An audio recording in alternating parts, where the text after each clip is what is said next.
تلاوت کی ہوئی آیتیں 15واں پارہ سورہ کہف آیت نمبر 54 سے مضمون شروع ہو رہا ہے۔ یہاں سے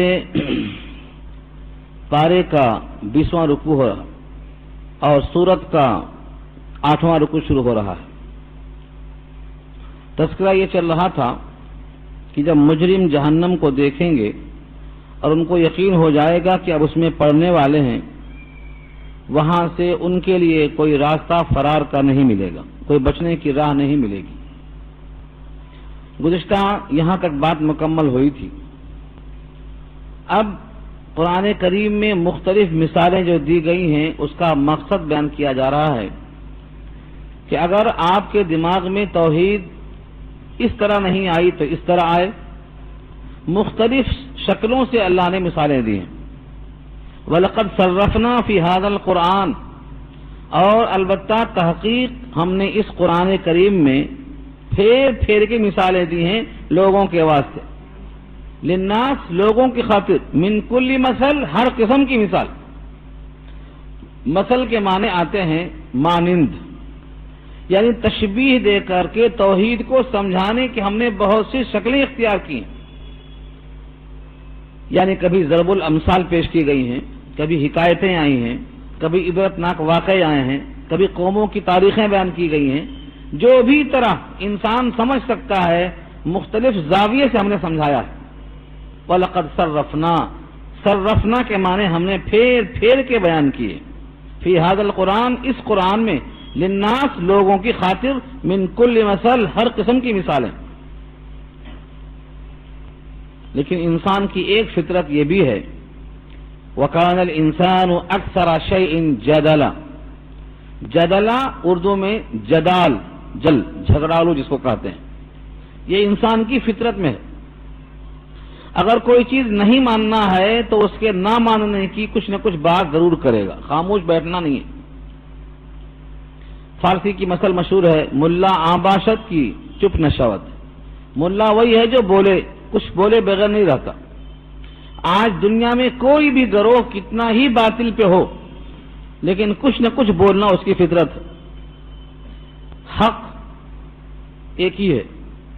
اللہ نے کہا ہے سورہ یونس میں، فماذا بعد الحق الا الضلال، حق کے بعد سوائے گمراہی کے کیا بچتا۔ لیکن ہر باطل طبقہ کچھ نہ کچھ بحثیں کرتا ہے اپنے باطل ہونے کے باوجود۔ کیونکہ انسان کی فطرت ہے۔ وَكَانَ الْإِنسَانُ، اور ہے انسان۔ انسان میں جو الف لام ہے، الانسان، اس الف لام سے مراد ناشکرا انسان، کافر انسان، باغی انسان۔ جو حقیقی کامل انسان ہے، اللہ کا مطیع ہے، وہ الف لام سے مراد نہیں ہے۔ الانسان سے مراد جس کی فطرت ہے جھگڑا کرنے کی، وہ کافر انسان ہے، مشرک انسان، ناشکرا انسان۔ وہ بھی اکثرا فرمایا، اکثرا مانے اکثریت، انسانوں کی اکثریت، شیئن، چیزوں میں، باتوں میں، جدلا، جدل سے بنا ہے جھگڑالو۔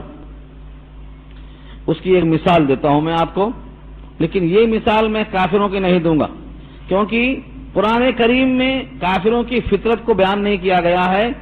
جو آدمی فیل ہو گیا ہے اس کی مثال دینا ہی نہیں ہے۔ جو انسان پاس ہوتا ہے، نمونے کے لائق بنتا ہے، اسی کو لوگ پوچھتے ہیں، بھائی تم کیسے پاس ہوئے، تم کیسے فرسٹ آئے، طریقہ ہم کو بھی سکھاؤ۔ لیکن جو پہلے سے فیل ہے اس کی مثال ہے ہی نہیں۔ تو جھگڑالو کی مثال بھی ہمیں دینے کے لیے کیسی بحث ہو سکتی ہے؟ کبھی پیار میں بھی ہوتی ہے، محبت میں بھی ہوتی ہے، تو کیسی ہوتی ہے؟ ایک بار حضرت فاطمہ اور حضرت علی رضی اللہ تعالی عنہما، دونوں کتنے قریب ہیں حضور سے، ایک تو لخت جگر ہیں۔ خود نبی صلی اللہ علیہ وسلم فرماتے ہیں کہ فاطمہ میرے جگر کا ٹکڑا ہے، لاڈلی بیٹی، چوتھی ہیں، سب میں چھوٹی ہیں، بہت لاڈلی ہیں، ان کے فضائل مستقل ایک عنوان ہے۔ اور حضرت علی نہ صرف خاندان کے چچیرے بھائی ہیں، اس کے علاوہ بچپن سے آپ کی تربیت میں ہے، خادم خاص ہیں، بچوں میں سب سے پہلے ایمان لانے والے ہیں، بہادری میں ہر موقع پہ آگے بڑھنے والے ہیں۔ حضور کے پھر داماد ہیں، اور داماد تو بیٹے سے بڑھ کر ہوتا ہے۔ یہ دونوں سو رہے ہیں. نبی صلی اللہ علیہ وسلم نے آ کر دستک دیا اور جگایا. دیر سے اٹھنے پر سوال کیا تو حضرت علی کی زبان سے کیا نکلا؟ انفسنا بید اللہ، انفسنا بید اللہ، ہماری جانیں تو اللہ کے قبضے میں ہیں، چھوڑ دیا ہوتا تو اٹھ گئے ہوتے. بات تو معقول ہے، لیکن نبی صلی اللہ علیہ وسلم نے یہ جملہ سن کر اپنے ہاتھ کو اپنے ران پہ زور سے مارا اور یہی آیت پڑھا وَقَالَ الْإِنسَانُ أَكْثَرَ شَيْءٍ جَدَلًا. بخاری میں یہ روایت موجود ہے. بات کسی طرف سے غلط نہیں ہے، اس میں کوئی شک نہیں کہ جب بندہ سوتا ہے تو جانیں اور روحیں اللہ قبضہ کر لیتے ہیں. سورہ فاطر میں یہ بات آ چکی ہے اور کئی آیتوں میں یہ مضمون آیا ہے. جب بندہ سوتا ہے اگر اس کا وقت نہیں ہوا ہے تو روح کو واپس کر دیا جاتا ہے، وقت ہو گیا تو لے لیا جاتا ہے. جب بھی انسان سوتا ہے اس امید سے سوتا ہے کہ میں اٹھوں گا، لیکن یہ سونا مرنے کی برابری میں ہے، تمثیل میں ہے. اگر وقت آ گیا تو نہیں اٹھ سکتا. اللہ جان کو لے لیتے ہیں. جتنے بھی لوگ سوتے ہیں، جب بھی انسان سوتا ہے تو اس کی روح لے لیتے ہیں. اگر اس کی روح کا وقت ابھی باقی ہے تو جان میں واپس، جسم میں واپس، اور وقت نہیں ہوا ہے تو روک لیتے ہیں. فَيُمْسِكُ الَّتِي قَضَىٰ عَلَيْهَا الْمَوْتِ وَيُرْسِلُ الْأُخْرَىٰ إِلَىٰ أَجَلٍ مُّسَمًّى. اسی کا ترجمہ کر رہا ہوں. حضرت علی کا اشارہ اسی آیت کی طرف تھا، انفسنا بید اللہ کہہ کر. لیکن نبی صلی اللہ علیہ وسلم کا منشا یہ ہے کہ یہ وقت میں جو ہوشیار کر رہا ہوں اس بیداری میں تمہارا بھلا ہے، لیکن اس موقع پر بھی تم ایک عذر پیش کرتے ہو، مدلل پیش کرتے ہو. آدمی کو چاہیے کہ ہر موقع پر بجائے بولنے کے کبھی اپنی غلطی تسلیم بھی کر لے. تسلیم کرنا چاہیے. اور اصول اور ضابطہ یہ ہے کہ جب کوئی خرابی کی چیز ہو تو اپنے طرف منسوب کرے اور اچھائی ہو تو اللہ کی طرف منسوب کرے. آگے سورہ کہف میں یہ آخری واقعہ آ رہا ہے حضرت خضر کا اور موسیٰ کا، وہاں دکھاؤں گا ہم کو یہ رخ. حضرت موسیٰ اور خضر کے درمیان جب واقعہ آئے گا تو آپ توجہ کریں گے اس وقت. جہاں کشتی کو عیب دار کرنے کا ذکر ہے، عیب دار، وہاں کہا میں نے چاہا کہ کشتی کو عیب دار کروں. اور جہاں رحمت اور شفقت اور محبت کا اظہار ہے وہاں فرمایا فَأَرَادَ رَبُّكَ، آپ کے رب نے چاہا کہ بندے پہ رحمت کر دے. تو یہ آداب میں سے ہے کہ عیب کی چیزوں کو اپنی طرف منسوخ کرے. بہرحال یہ انسان کی فطرت ہے کہ انسان جھگڑالو ہے، کچھ نہ کچھ ضرور بولتا ہے. اس جھگڑے میں کوئی رک جاتا ہے، کوئی چلتا رہتا ہے. چلتے چلتے تلخی آ جاتی ہے، لیکن یہ انسان کی فطرت ہے. اگر یہ مان کر چلے تو بقدر حاجت ضرورت کی چیزیں پیش کر دیا.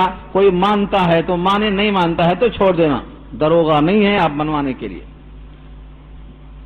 اللہ نے خود کہا لست علیہم بمسیطر، آپ دروغہ نہیں ہیں، آپ صرف پیش کر دیجئے. انما انت مذکر، صرف آپ مذکر ہیں. انما انت مذکر، لہجہ دیکھو، انما مائے کافہ کے ساتھ کیوں استعمال کیا؟ صرف یہی ہے کہ آپ مذکر ہیں.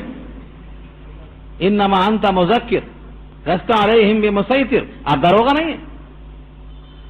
تو انسان کی یہ فطرت ہے کہ قرآن کریم جیسی مدلل کتاب ہاتھ میں ہونے کے باوجود توحید سے خالی ہے، کیونکہ اپنی غلطیوں کی تعویل کرنے کے لیے فطرت انسانی جو جھگڑالو ہے اس سے کام لے رہا ہے. کچھ لوگ ایمان میں اب تک داخل نہیں ہوئے. جب قرآن نازل ہوا تھا 1430 سال پہلے، اس وقت سے اب تک ان کی نسلیں کافرانہ چلی آ رہی ہیں، مشرکانہ چلی آ رہی ہیں. اور جن کے سامنے نبی نے قرآن پیش کیا ان میں سے بہت لوگ ایمان نہیں لائے. تو ان کے ایمان نہ لانے کی کیا وجہ ہے؟ قرآن تو حق ہے، مدلل ہے، بینات ہے، معجزات ہیں، ذریعے ہدایت ہیں، روشنی ہے. پھر ان کے ایمان میں داخل نہ ہونے کی کیا وجہ ہے؟ یہاں بتایا گیا ہے وَمَا مَنَعَ النَّاسَ أَن يُؤْمِنُوا، اور نہیں روکا لوگوں کو ایمان لانے سے. أَن يُؤْمِنُوا یہ مضارع پر ان داخل ہوا تو معنی دے گا مصدر کا، یعنی ایمان لانے سے نہیں روکا لوگوں کو. اذ جاءہم الہدی، جبکہ ان کے پاس ہدایت آئی۔ ہدا سے مراد اگر ذریعہ ہدایت ہے تو ہدا سے مراد قرآن، اور ہدا مصدر اگر بمعنی فاعل کے ہے تو ہادی یعنی سید الرسل۔ اذ جاءہم الہدا، جب ان کے پاس ہدایت نامہ آیا، ہادی برحق آیا، پھر بھی ان کو ایمان لانے سے کس نے روکا؟ وما منع الناس ان يؤمنوا اذ جاءهم الهدى ويستغفروا ربهم، اس کا تعلق بھی ان یؤمنوا پر ہے، ان یؤمنوا ويستغفروا ربهم، یہ بیچ میں جملہ ہے اذ جاءهم الهدى، اس کو عطف کہتے ہیں، عطف۔ ويستغفروا کا عطف کہاں ہوگا؟ ان یؤمنوا پر، یعنی اور نہیں روکا لوگوں کو ایمان لانے سے اور اپنے رب سے استغفار کرنے سے جبکہ ان کے پاس ہادی آیا یا جبکہ ان کے پاس ہدایت والی کتاب آئی۔ الا ان تأتیہم سنت الاولین، مگر یہ کہ وہ انتظار کرتے رہے کہ ان کے پاس آئے اگلوں کی سنت۔ اگلوں کی سنت سے مراد جس طرح اللہ کی طرف سے پکڑ آئی تو کہا سمعنا واطعنا، کوہ طور سر پہ رکھ دیا پیس دوں تو کہتے ہیں سمعنا واطعنا، پہاڑ ہٹا دیا تو کہا سمعنا وعصینا۔ ایسی کوئی پکڑ جب تک نہیں آئے گی تب تک ایمان نہیں لائیں گے، یہ ہے سنت الاولین۔ انتظار کرتے رہے کہ اگلوں کا سا معاملہ ان کے ساتھ پیش آئے، یا او یأتیہم العذاب قبلا، یا آ جائے ان کے پاس عذاب بالکل سامنے۔ قبل، قبل کہتے ہیں بالکل سامنے۔ قرآن کریم میں یہ لفظ کثرت سے استعمال ہوا ہے، جب کوئی چیز آ کے سامنے ہو تو اسے قبل کہا جاتا ہے۔ تو دو باتیں معلوم ہوئیں، ہدایت آنے کے بعد، ہادی آنے کے بعد کس نے روکا لوگوں کو اسلام میں آنے سے اور ہدایت قبول کرنے سے، اور کس نے روکا ان کو اپنے رب سے استغفار کرنے سے؟ استغفار کرنے میں کیا خرچہ تھا؟ صرف زبان سے یہ کہہ لیتے کہ میرے اللہ میں اب تک آپ کا حکم توڑتا رہا، میں غلطی پر تھا، اب میں توبہ کرتا ہوں، آئندہ آپ کے حکم پر چلوں گا، یہی تو استغفار تھا۔ اتنا کہنے میں کیا فکر تھی؟ یہی کہ ان کے دماغ میں یہ تھا کہ کوئی بات نہیں ہے، ہم کیسا بھی چلیں گے ہماری کوئی پکڑ نہیں ہونے والی ہے، جب سامنے عذاب آئے گا یا عذاب کے آثار آئیں گے یا پہلوں کی طرح کوئی شکنجا کسا جائے گا تب تک ایمان نہیں لائیں گے، یہ ان کا خیال ہے۔ اسی ڈھیل میں اب تک ہزاروں انسان قرآن سے اور اللہ سے اور توحید سے دور چلے آ رہے ہیں۔ وما نرسل المرسلین الا مبشرین ومنذرین، حالانکہ ہم نے نہیں بھیجا رسولوں کو مگر بشارت دینے والا اور ڈر سنانے والا بنا کر۔ منذرین جمع ہے منذر کی، اور مبشرین جمع ہے مبشر کی۔ بشارت دینے والا مبشر، ڈرانے والا منذر، اس کی جمع ہے مبشرین اور منذرین۔ تو ہم نے جتنے رسول کو بھیجے، ہر رسول کی فکر یہی ہوتی تھی، اگر مانو جنت کی بشارت اور نہ مانو تو جہنم کی نظارت۔ بشارت اور نظارت، بشیر اور نذیر، یہ دو شکلیں تھیں۔ ہر رسول نے پیغام دیا ہے اللہ کی مانو، کیونکہ تم خود اپنے وجود پر قادر نہیں ہو، تمہارے اندر جسم میں تغیر ہو رہا ہے، تم روک کر دکھاؤ۔ سنریہم آیاتنا فی الآفاق وفی انفسہم، کائنات میں تغیر ہے اسے چھوڑو، تمہاری ذات میں تغیر ہے، روک کر دیکھو۔ اس طرح سے نبیوں نے کائنات میں دلائل پیش کیے، ان کی ذات میں دلائل پیش کیے، مبشر بھی رہے، نذیر بھی رہے۔ وَيُجَادِلُ الَّذِينَ كَفَرُوا بِالْبَاطِلِ، اور وہ لوگ جنہوں نے کفر کیا ہے وہ مجادلہ کرتے رہے۔ یجادلو، مجادلہ کرنا، ابھی آئے نا جدلہ، اسی جدلہ سے یجادلو ہے، مقابلے میں جھگڑا کرنا۔ جتنے بھی باطل ہیں کفر والے، یہ سب کے سب اسی باطل کے ساتھ بحث کرتے ہیں۔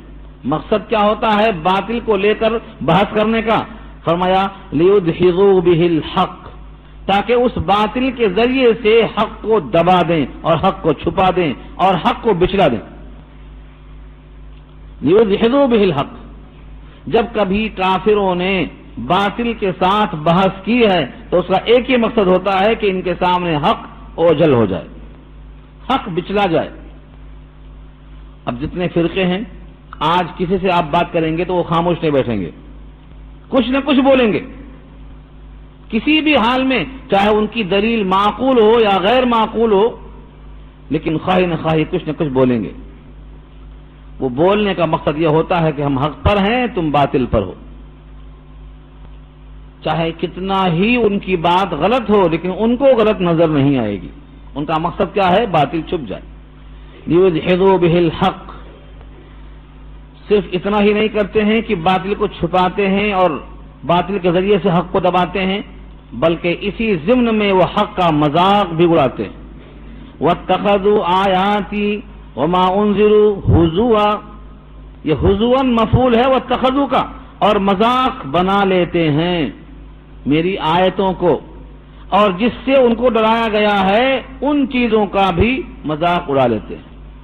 مثلا قیامت سے ڈرایا گیا، قیامت کا مذاق. جہنم کا ذکر، جہنم کا مذاق. قیامت اور برزخ کی سختیوں کا تذکرہ، اس کا مذاق.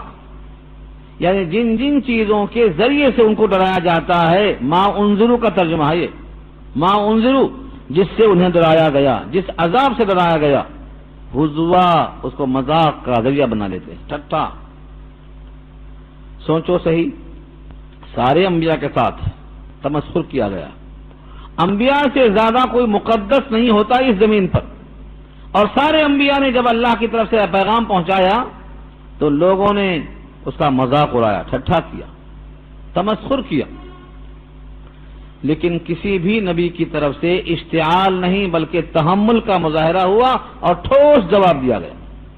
اس سے ہمیں یہ سبق ملتا ہے کہ ہم کسی بھی گستاخانہ کلمات کے جواب میں مشتعل نہ ہوں، بلکہ بڑا ہی حتیم، بڑا ہی متین اور ٹھوس جواب دے کر خاموشی سے آگے بڑھ جائیں، کیونکہ منوانا ہمارے ذمہ نہیں ہے، پہنچانا ہمارے ذمہ ہے. تو جو لوگ مذاق اڑاتے ہیں اللہ کی آیتوں کا، جو مذاق اڑاتے ہیں عذاب کے آنے کا، اور جب وہ لوگ اللہ کی آیتوں کو اڑا دیتے ہیں باطل طریقے سے، ایسے لوگوں کا جرم کتنا سنگین ہے اللہ خود فرماتے ہیں. وَمَنْ أَظْلَمُ مِمَّنْ ذُكِّرَ بِآيَاتِ رَبِّهِ فَأَعْرَضَ عَنْهَا وَنَسِيَ مَا قَدَّمَتْ يَدَاهُ. وَمَنْ أَظْلَمُ، اور اس سے زیادہ ظالم کون؟ نشانیاں ہے، سواریہ انداز اللہ کا. وَمَنْ أَظْلَمُ، اس سے زیادہ ظالم اور کون؟ مِمَّنْ ذُكِّرَ، جس کے سامنے تذکرہ کیا گیا، بِآيَاتِ رَبِّهِ، اس کے رب کی آیتوں کا. قرآن کی آیتیں ہیں وہ بھی آیتیں، یا اللہ کی طرف سے نشانیاں ہیں آفاق و انفس میں وہ بھی آیتیں ہیں. فأعرض عنها، اس نے اس سے اعراض کر لیا، منہ پھیر لیا. آیتوں سے انکار، حدیثوں سے انکار، کائنات کے شواہدات سے انکار، کسی بھی چیز سے اگر وہ انکار کرتا ہے بجائے غور فکر کرنے کے تو گویا اپنے مستقبل سے وہ غافل ہے. وَنَسِيَ مَا قَدَّمَتْ يَدَاهُ، اور بھول گیا کہ اس کے دونوں ہاتھوں نے آگے کون کون سا گناہ بھیجا ہے. انکار کا گناہ، بدعملی کا گناہ، بدبختی اور شقاوت قلبی کا گناہ اس کے ہاتھوں نے آگے بھیج رکھا ہے. ایسا لگتا ہے وہ یہ سمجھتا ہے کہ ہم نے آیتوں کا انکار کر کے، توحید سے اعراض کر کے کوئی بہت بڑا کام کر دیا، ہم بہت بڑے اونچے آدمی ہو گئے. اللہ فرماتے ہیں ایسا نہیں ہے. حقیقت یہ ہے کہ اس کے دل پر ہم نے ایسا غلاف چڑھا دیا ہے کہ اس میں حق اترتا ہی نہیں. انا جعلنا علی قلوبہم اکنہ، انا بے شک ہم نے، جعلنا رکھ دیا ہم نے، علی قلوبہم ان کے دلوں پر، قلب کے جمع قلوب، کیا رکھ دیا ہے؟ اکنہ. اکنہ جمع ہے کنتن کی، اور اکنہ کے معنی آتے ہیں غلاف کرنا، کورنگ کر دینا. دل پر ایسا غلاف ہم نے رکھ دیا ہے ان یفقہوا، یہ کہ وہ بات کو نہ سمجھیں. اصل میں یہ ہے ان لا یفقہوا، کہ وہ اللہ کی بات کو نہ سمجھ سکے. سوال یہ ہے کہ ان کے دلوں پر غلاف کس قسم کا رکھا ہے، کیسا غلاف ہے؟ اور آگے فرمایا وفی آذانہم وقرا، اور ان کی کانوں میں ہم نے ڈانٹ رکھ دیا ہے۔ وقر کہتے ہیں ٹھیٹھی، جب شیشی کا ڈھکن گم ہو جاتا ہے تو اس کے اندر لکڑی گھریز دیتے ہیں تاکہ کچھ گرے نہ، اس کو نام ڈانٹ دیا ہے ٹھیٹھی۔ کان ایسی جگہ پہ ہے کہ اس کو ڈھکن نہیں لگاتے، اس کو ٹھیٹھی لگا دیتے، تو ڈانٹ کا ترجمہ وقرا کے معنی۔ کان میں ہم نے ڈانٹ رکھ دیا، دل پہ ہم نے غلاف رکھ دیا، اس لیے حق اس کی دماغ میں نہیں گھس رہا۔ یہ پوری بحث پہلے پارے میں آ چکی ہے اور 30ویں پارے میں بھی آئی ہے، کلا بلرام کے تحت دلوں پر زنگ۔ ہمارے پاس مثال میں بات مشہور ہے کہ چھری اگر استعمال میں ہے تو وہ چلتی چلتی رہے گی اور صاف صاف رہے گی، اور اس کو ڈال دیا تو زنگ آلود ہو کر اس کے زنگ کی وجہ سے اس کی دھار مٹھ ہو جائے گی، وہ کام کی نہیں رہ جائے گی۔ اس کو کہا اللہ نے زیغ قلوب، ان کے دلوں پر زنگ لگ گیا، ایک گناہ کیا، ایک غلطی، ایک نقطہ، پھر گناہ کیا، دوسرا نقطہ، یہاں تک کہ گناہ پر گناہ کرتے چلے گئے۔ اب دل پر گویا ایسا زنگ آلود غلاف چڑھ گیا ہے کہ اس میں حق جانے کا راستہ بند ہو گیا۔ اس کو تشبیہ دیا ہے ہم نے، دلوں پر غلاف رکھ دیا ہے کہ وہ بات سمجھیں، اور کانوں میں ان کے ہم نے ڈانٹ ڈال دیا ہے۔ اب اگر تم ان کو پکارتے ہو ہدایت کی طرف تو سنو انجام، وَإِن تَدْعُوهُمْ إِلَى الْهُدَى فَلَن يَهْتَدُوا إِذًا أَبَدًا وَإِن تَدْعُوهُمْ إِلَى الْهُدَى، اگر آپ ان کو دعوت دیں، بلائیں، پکاریں، کدھر پکاریں؟ إِلَى الْهُدَى، ہدایت کی طرف پکاریں، فَلَن يَهْتَدُوا، يَهْتَدُوا سے مطلب کیا ہے؟ لن ملانے سے وہ لن يَهْتَدُوا ہو گیا، اور لن کہتے ہیں ہرگز نہیں، یہ مستقبل کی نفی کے واسطے آتا ہے۔ فَلَن يَهْتَدُوا، ہرگز وہ ہدایت پر نہیں آئیں گے، اذن اب تو، ابداً کبھی بھی، یعنی ان کی یہ حالت ہو گئی ہے کہ کان میں ڈانٹ پڑی ہے، دل پہ غلاف پڑ گیا ہے، اب یہ ہمیشہ بھٹکتے ہی رہیں گے، آپ لاکھ پکارو حق کی طرف آ نہیں سکتے۔ یہ کن کا حال ہے؟ یہ جو قرآن کریم کی باتوں پر اعراض کرتے ہیں، ان کے سامنے آیتیں پیش کی جاتی ہیں تو کہتے ہیں بس ہمیں سب معلوم ہے، ہمیں سنانے کی ضرورت نہیں ہے، حالانکہ کچھ بھی نہیں معلوم ہے، کوئی ایک آیت کا مطلب صحیح نہیں معلوم ہے، لیکن دعوی علم یہ ہے کہ ہم دانی کا دعویٰ ہے، ہمیں سب معلوم، بس ہمیں سنانے کی ضرورت نہیں ہے۔ یہ تو ایسا ہے، نبی کریم صلی اللہ علیہ وسلم جب قرآن سناتے تھے بازاروں میں تو کافر اپنے کان میں انگلیاں دے کر بولتے تھے ان کی بات مت سنو، لا تسمعوا لهذا القرآن والغوا فيه، شور کرو کہیں ان کے کلمات ہمارے کان میں نہ پڑ جائیں، دل میں نہ اتر جائیں، اولاد نہ بگڑ جائے، عورتیں نہ بگڑ جائیں۔ ابو بکر صدیق رضی اللہ تعالی عنہ جب اپنے گھر میں تلاوت کرتے تھے تو روتے بہت تھے، گھر کا صحن بڑا تھا، لبے سڑک مکان تھا، فنائے مسجد بنا کے رکھا تھا، ابن الدغنا نے پناہ دے رکھا تھا واپس لا کر، اب وہی آگے بولتا ہے کہ ان سے کہو قرآن آہستہ پڑھ لیں، زور سے نہ پڑھیں، ہمیں خطرہ ہے کہ ہماری اولاد بگڑ جائے گی، ہماری عورتیں بگڑ جائیں گی، یعنی قرآن ان کے دل میں اتر جائے گا، وہ توحید پرست ہو جائیں گے اور 360 خداؤں سے بیزار ہو جائیں گے۔ بدلنے کا نام بگڑنا، یہ کیونکہ جب دل اندھا ہو جاتا ہے، تعمل ابصار، نگاہیں اندھی ہو جاتی ہیں، لا تعمل ابصار ولكن تعمل قلوب التي في الصدور، آنکھیں اندھی نہیں ہیں، دل اندھا ہو چکا ہے، ہدایت کو بھٹکنا سمجھ رہا ہے، تو اس طریقے سے آہستہ پڑھنے کی ترغیب دی، ورنہ میں اپنی امان واپس لے لوں گا۔ صدیق اکبر نے کہا تیری امان واپس، میں تو ایسا ہی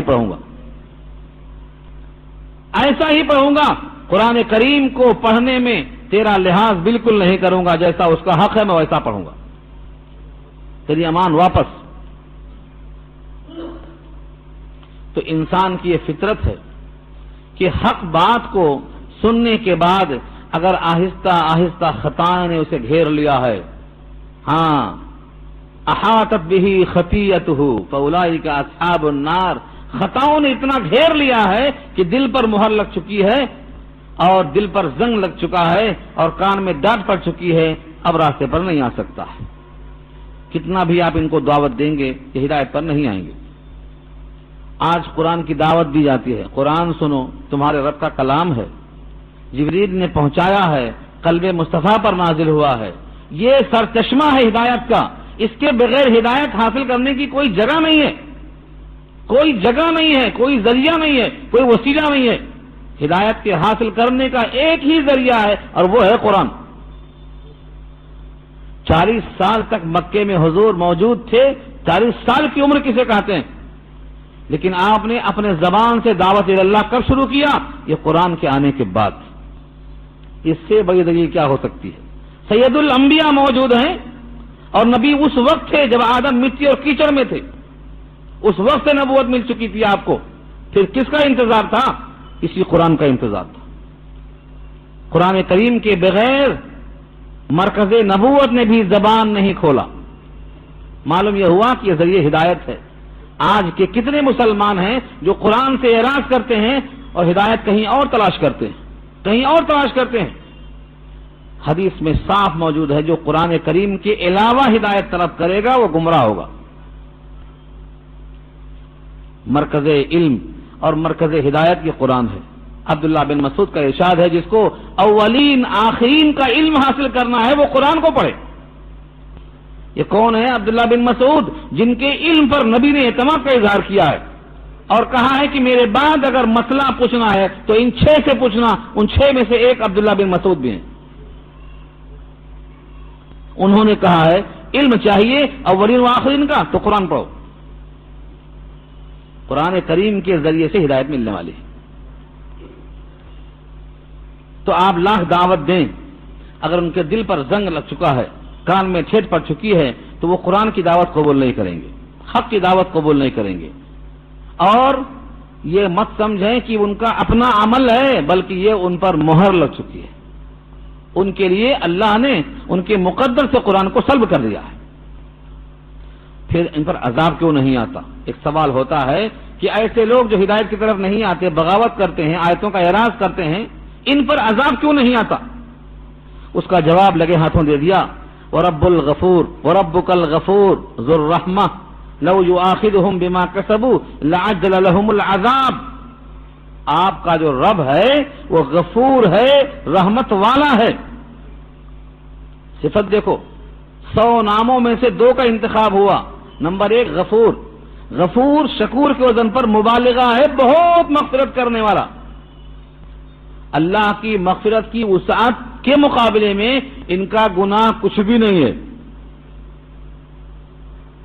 ایک دعا یاد آئی، آپ سنتے ہوں گے، اللہم مغفرتک اوسع من ذنوبنا۔ اے اللہ، آپ کی مغفرت زیادہ وسیع ہے ہمارے گناہ کے مقابلے میں۔ ہمارے گناہ بے شک بہت ہیں، لیکن ہمارے گناہوں کی ایک انتہا ضرور ہے، لیکن آپ کے مغفرت کی کوئی انتہا نہیں ہے۔ تو اللہ وسیع المغفرت ہے۔ تو پہلا لفظ ہے وَرَبُّكَ الْغَفُورُ، آپ کا رب غفور ہے، بہت مغفرت کرنے والا۔ نمبر 2 ذو الرحمہ، رحمت والا ہے۔ رحمت کے معنی شفقت و محبت۔ کتنی رحمت ہے اللہ کی! اللہ کی رحمت اتنی ہے کہ عرش اعظم پر اللہ نے لکھ رکھا ہے ان رحمتی سبقت علی غضبی، میرے غضب پر میری رحمت چھا گئی۔ اللہ کا غضب ایسا ہے کہ جہنم کا جوش اور جہنم کا عتاب اور جہنم کی دلدوز آواز یہ اللہ کے غضب کا مظہر ہے۔ جب جب کوئی ڈالا جائے گا تو جہنم دہاڑتی ہوئی آوازیں نکالے گی۔ ہاں، جہنم بھی دہاڑے گی۔ لہم فیہا زفیر و شہیق، یہ اندر والوں کی آواز ہے۔ تو جہنم کا دہاڑنا، جہنمیوں کا دہاڑنا، جہنم کا جوش مارنا، یہ سب اللہ کے غضب کا مظہر ہے۔ لیکن اللہ فرماتے ہیں میری رحمت میرے غضب پر چھا گئی۔ یہ کہاں لکھا ہے؟ عرش پہ لکھا ہے، عرش اعظم پہ لکھا ہے اللہ نے۔ جیسے کوئی آدمی بہت سی خوبیوں کا مالک ہوتا ہے، لیکن ایک بورڈ پسند کرتا ہے، ایک گھر میں کوئی آیت کوئی خطبہ پسند کرتا ہے۔ اللہ کے کلمات کتنے ہیں کوئی گن نہیں سکتا ہے۔ ان سارے کلمات میں سے چن کر رب کریم نے کیا لکھا ہے؟ ان رحمتی سبقت علی غضبی، اتنی رحمت وسیع ہے۔ تو آپ کا رب مغفرت والا ہے اور آپ کا رب رحمت والا ہے۔ ان دونوں وجہوں سے ان کی شامت ابھی نہیں آئی، ان کی شامت ابھی نہیں آئی، اتنے گناہ ہیں، اتنے بگڑ چکے ہیں، ان کا خمیر اتنا خراب ہو چکا ہے کہ آپ پکاریں گے توحید کی طرف تو نہیں آئیں گے۔ لیکن رب کی رحمت اور مغفرت کا تقاضا یہ ہے کہ ان کو فوری نہیں پکڑتے، اگر فوری پکڑ لیں تو اللہ اکبر۔ یہ ایسی آیتیں 2-3 جگہ آئی ہیں، سورہ نحل پارہ 14 میں، سورہ فاطر پارہ 22 میں، اور یہاں بھی وہی مضمون ہے۔ اس پر آپ غور کریں، سارے انسان غور کریں۔ لو یؤاخذہم بما کسبوا لعجل لهم العذاب، اگر اللہ ان کا مواخذہ کرتا ان کے کرتوت پر تو جلدی کر دیتا ان کے لیے عذاب میں۔ اگر فوری مواخذہ ہوتا تو عذاب قیامت کے بعد نہیں ہوتا، ابھی عذاب آ جاتا، لیکن پکڑنے میں جلدی نہیں۔ 3 باتیں یاد رکھ لو، نہ پکڑنے میں جلدی ہے، نہ ہر گناہ پر پکڑ ہے، بلکہ جس پر پکڑ ہے وہ بہت کم ہے، زیادہ تو معاف کر دیتے ہیں۔ سورہ شورى میں اللہ نے کہا ہے وما اصابکم من مصیبت فبما کسبت ایدیکم ویعفو عن کثیر، جو بھی پکڑتے ہیں تمہارے ہاتھوں کے کسب سے تم کو پکڑتے ہیں، اور جس پر نہیں پکڑتے معاف کر دیتے وہ زیادہ ہے۔ تو نمبر 1 ہر گناہ پہ نہیں پکڑتے، نمبر 2 فوراً نہیں پکڑتے، شاید توبہ کر لے، شاید کل توبہ کر لے، شاید اصلاح کر لے، فوراً نہیں پکڑتے۔ اور اگر بفرض محال سب کو پکڑ لے، وَلَوْ يُؤَاخِذُ اللَّهُ النَّاسَ بِمَا كَسَبُوا مَا تَرَكَ عَلَى ظَهْرِهَا مِن دَابَّةٍ وَلَكِنْ يُؤَخِّرُهُمْ إِلَى أَجَلٍ مُّسَمًّى، زمین پر چلنے والے جتنے انسان ہیں کوئی بھی ایک نہیں بچتا اگر ان کے کرتوت پہ اللہ پکڑنا شروع کر دیتا۔ کتنے ما ترک علی ظہرها من دابہ، کوئی رینگنے والا ایک نہیں بچتا، سب کے سب اتنے خطاکار ہیں کہ ان کی خطاؤں پر اگر پکڑا جاتا تو ایک نہیں بچتا۔ کل بنی آدم خطاؤن، جتنے بنی آدم ہیں سب خطاکار ہیں، اور بہترین خطاکار کون ہیں؟ التوابون، معافی چاہنے والے، اور توبہ کرنے والا رحمان کا محبوب بندہ ہو جاتا ہے، ایسا پاک صاف ہو جاتا ہے جیسے توبہ کرنے کے بعد گویا اس نے گناہ کیا ہی نہیں تھا۔ جیسے کپڑا دھل دیتے ہیں دھبے نکل جاتے ہیں، سفید کپڑا لگتا ہے گندا ہی نہیں ہوا تھا۔ اسی بات سے تشبیہ دیا نبی صلی اللہ علیہ وسلم نے دعاؤں میں کہ اللہ مجھے ایسا دھل جیسا سفید کپڑا دھلا جاتا ہے برف سے، اولوں سے۔ اللہم نقنی من الخطایا کما ينقى الثوب الابيض من الدنس، تشبیہ دیکھو، سفید کپڑا دھلا جاتا ہے گندگی کے بعد، ایسا مجھے دھل دے، سفید کپڑا پھر سفید ہو جاتا۔ تو توبہ کرنے والا اتنا صاف ہو جاتا ہے۔ تو توبہ کرتے رہنا ہی ایک راستہ ہے، توبہ کرتے رہنا۔ توبہ 1 بار 2 بار بندے کے سامنے بظاہر بہت زیادہ ہو جاتا ہے کہ 2 مرتبہ معافی مانگ چکے، اب کیسے جانا، 3 مرتبہ ہو چکا، اب کیسے جانا، شرم آتی ہے اب اللہ کے پاس جاتے ہوئے کیسے جانا۔ یاد ہے قصہ آپ کو؟ 5 نمازیں باقی رہ گئی تھیں 50 میں سے، حضرت موسیٰ نے کہا 1 مرتبہ اور چلے جاؤ، امت 5 نمازیں نہیں پڑھ سکے گی۔ حضور نے کہا اللہ کے پاس جاتے ہوئے مجھے اب شرم آتی ہے۔ کیوں آتی ہے؟ کہ یہ 5 نمازیں بھی کم کراؤں؟ تو شرم کیوں آتی ہے بار بار آنے سے؟ یہ ایک قسم کا حجاب ہے، اس کیفیت کو بیان کرنا لفظوں میں گنجائش نہیں ہے، لیکن اللہ فرماتے ہیں اس دروازے پر تم کبھی بھی آؤ گے دروازہ کھلا رہے گا، رات میں، دن میں، صبح میں، شام میں، غرغرہ موت سے پہلے پہلے تم کبھی بھی آؤ دروازہ کھلا رہے گا، اور معاف کرنے کے بعد کبھی تم پر طنز نہیں کیا جائے گا۔ دنیا کا ہر دینے والا طنز کرتا ہے، احسان کبھی نہ کبھی ظاہر کر دیتا ہے، لیکن یہاں پر دوبارہ کبھی احسان جتایا نہیں جائے گا۔ لو یؤاخذہم بما کسبوا، اگر مواخذہ کرتا ان کا، بما کسبوا ان کے کرتوت کی وجہ سے، لعجل لهم العذاب تو البتہ ضرور جلدی کر دیتا ان کے لیے عذاب، بلکہ ایسا نہیں کیا۔ بل لهم موعد، بلکہ یہ بل کیا ہے؟ بل سابقہ مضمون کی نفی کر کے نیا مضمون ثابت کرتا ہے، اس کو بل کہتے ہیں، بلکہ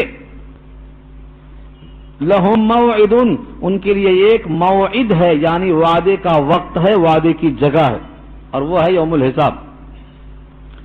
بل لہم موعد، ان کے واسطے ایک وقت مقرر ہے، لن یجدوا من دونہ موئلا، ہرگز ہرگز نہیں پائیں گے وہ اس کے علاوہ، موئلہ کے معنی کوئی پناہ کی جگہ، کوئی ٹلنے کی جگہ۔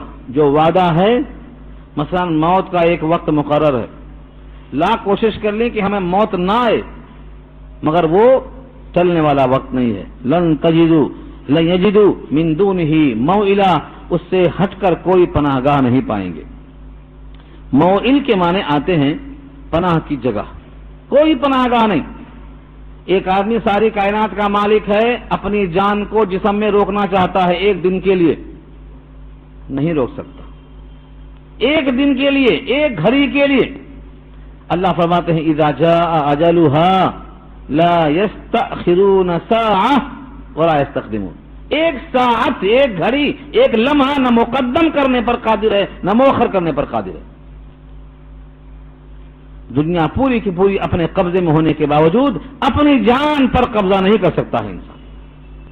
جو اتنا بے بس، اتنا مجبور ہے، اس کو اللہ کے سامنے بغاوت کرنے کا کوئی حق نہیں ہے۔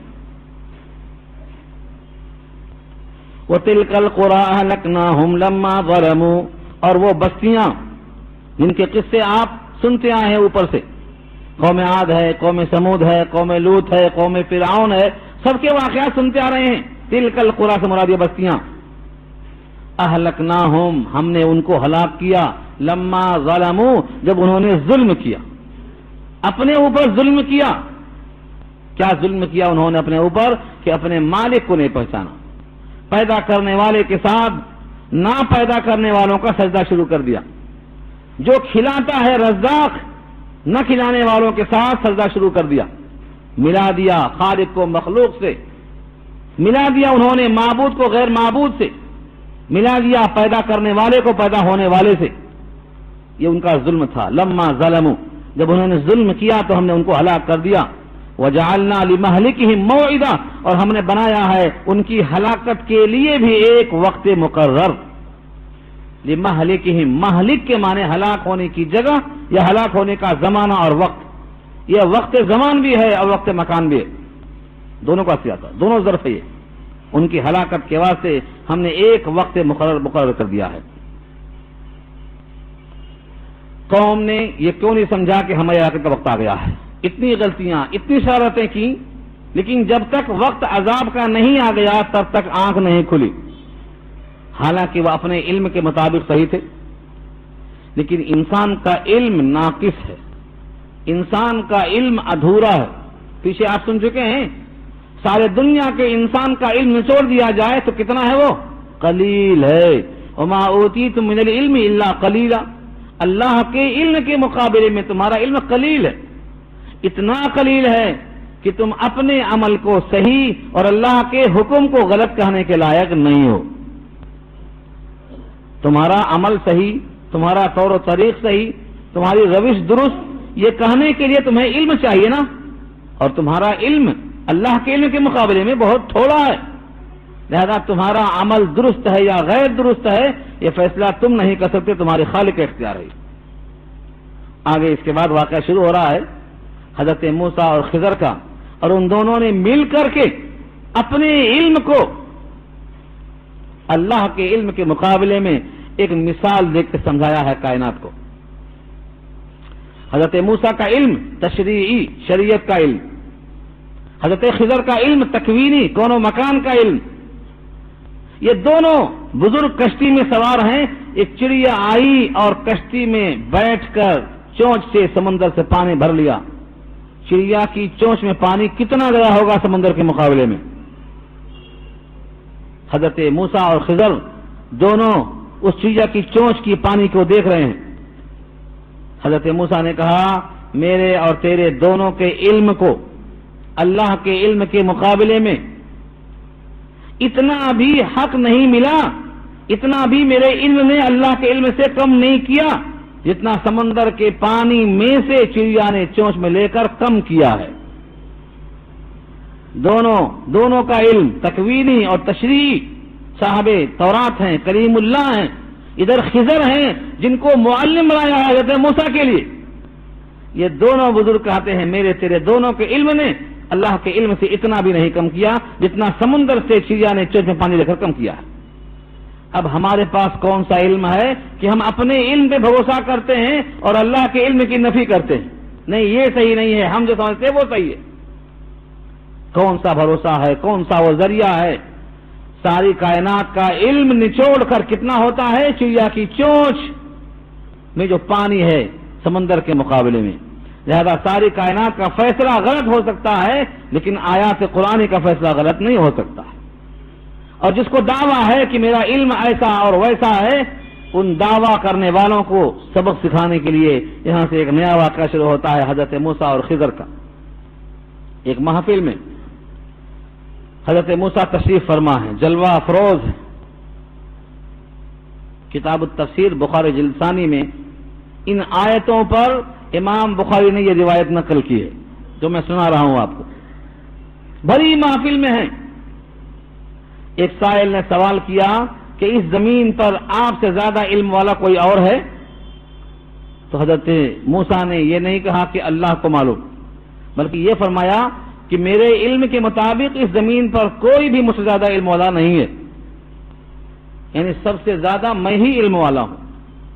اور یہ حقیقت ہے کہ حضرت موسیٰ صاحب شریعت ہیں، صاحب تورات ہیں، صاحب کلیم اللہ ہیں، اللہ سے ہم کلامی کا شرف رکھتے ہیں.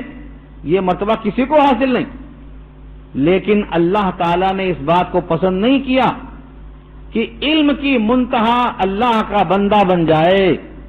اللہ علم کی منتہا ہے، الی ربک منتہاہا، علم کی منتہا اللہ کی ذات. فوق کل ذی علم علیم، ایک علم والے پر دوسرا موجود ہے. اس طرح سے اللہ نے فوراً وحی بھیجا اور کہا اے موسیٰ ایک بندہ ہے، ایک بندہ ہے میرا جس کا علم تیرے علم سے زیادہ ہے. حضرت موسیٰ بےتاب ہوئے اور کہا رب کریم وہ بندہ اگر زیادہ علم والا ہے تو اس کا پتہ بتا دو، میں اس سے علم حاصل کرنے جاؤں گا، علم حاصل کرنے جاؤں گا. تورات کا علم ہے، تورات آسمانی کتاب ہے، 4 کتابوں میں سے ایک اہم کتاب ہے. اللہ کی کتاب وہ بھی ہے، لیکن اللہ کو یہ بات پسند ہے کہ علم پر قناعت کبھی نہیں ہونا.